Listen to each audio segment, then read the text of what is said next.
সুপ্রিয় বন্ধুগণ, যারা রিটেন স্পোকেন গ্রামার শিখবেন এবং অপরকে শেখাবেন তাদের জন্য আজকের এই ভিডিওতে আলোচনা করব হাউ টু রিড ভার্ব, অর্থাৎ ভার্ব কিভাবে পড়বেন।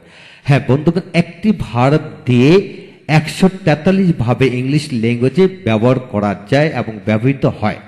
এদের মধ্যে আমরা ইতিমধ্যে 1 থেকে 8টি নিয়ম নিয়ে একাধিক ভিডিওতে আলোচনা করেছি। আজকে আমরা 9 নম্বর নিয়ম নিয়ে আলোচনা করব। হ্যাঁ বন্ধুগণ, আপনি যদি একটি ভার্ব দিয়ে 143 ভাবে বাক্যাংশ করে পড়তে পারেন, বাক্য বানিয়ে পড়তে পারেন, তাহলে সমস্ত জীবনের জন্য পুরো বিষয়টি রপ্ত হয়ে যাবে এবং হাজার হাজার ভার্ব দিয়ে একই নিয়মের আদলে পড়তে পারবেন। তাই আসুন ভিডিওটি দেখি, ইনশাল্লাহ জেনে নেই।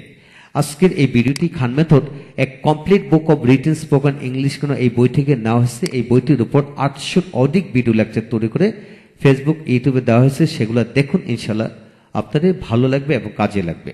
এখন আসেন কিভাবে 9 নম্বর নিয়মটি পড়বেন। এখানে হচ্ছে continuous infinitive, that means to be ভার্বের সাথে আইএনজি, অর্থাৎ এরূপ গঠনের বিশিষ্ট যত ভার্ব পাবেন উক্ত ভার্বগুলোকে কন্টিনিউয়াস ইনফিনিটিভ ভার্ব বুঝিয়ে নেবেন। কিভাবে পড়বেন লক্ষ্য করেন।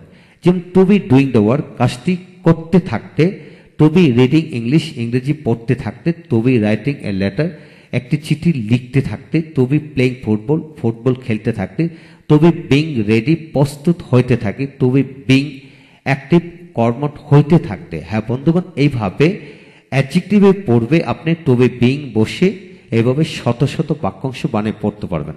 হ্যাঁ বন্ধুগণ, এইভাবে সকল ভার্বে পড়বে টু বি আইএনজি যুক্ত করে এরূপ মিনিংফুল করে পড়তে থাকুন। কমপক্ষে 50টি ভার্ব দিয়ে এইভাবে দ্রুত গতিতে লিখে লিখে পড়ুন, ইনশাল্লাহ এগিয়ে যাবেন। এখন আসেন এইগুলো দিয়ে কিভাবে বাক্য তৈরি করবেন লক্ষ্য করেন। যেমন I told him to be doing the work, আমি তাকে কাজটি করিতে থাকতে বলেছিলাম। I have requested him to be reading English, আমি তাকে ইংরেজি পড়তে থাকতে বলেছিলাম। যে you have been requested to be being ready, তোমাকে প্রস্তুত হইতে থাকতে অনুরোধ করা হয়েছে। It is time to be doing the work, এখন কাজটি করিতে থাকার সময়। It is time for us to be doing the work, এখন আমাদের জন্য কাজটি করিতে থাকার সময়। I am being to do the work, আমাকে কাজটি করতে হচ্ছে, আমাকে কাজটি কি করতে হচ্ছে। তারপর আসেন he is likely to be doing the work, সে হয়তো কাজটি করতেছে। He seems to be doing the work, সে মনে কাজটি করতেছে। He seems to be being a doctor, সে মনে ডাক্তার হচ্ছে। He seems to be being rich, সে মনে ধনী হচ্ছে। He seems to be an engineer to be being a chairman, সে মনে একজন চেয়ারম্যান হচ্ছে।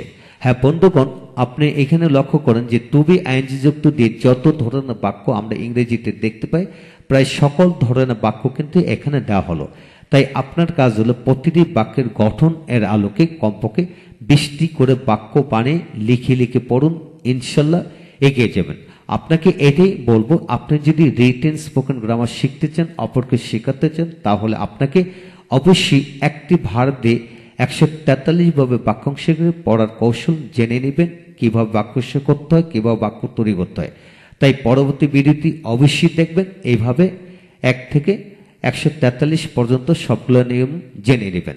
ভালো থাকুন এবং এই বইয়ের সকল ভিডিও লেকচার যদি দরকার হয় আপনারা প্যান্ডেবের মতো নিতে পারবেন অল্প মূল্যে। তাই আমাদের সাথে যোগাযোগ করতে পারেন। Thank you very much.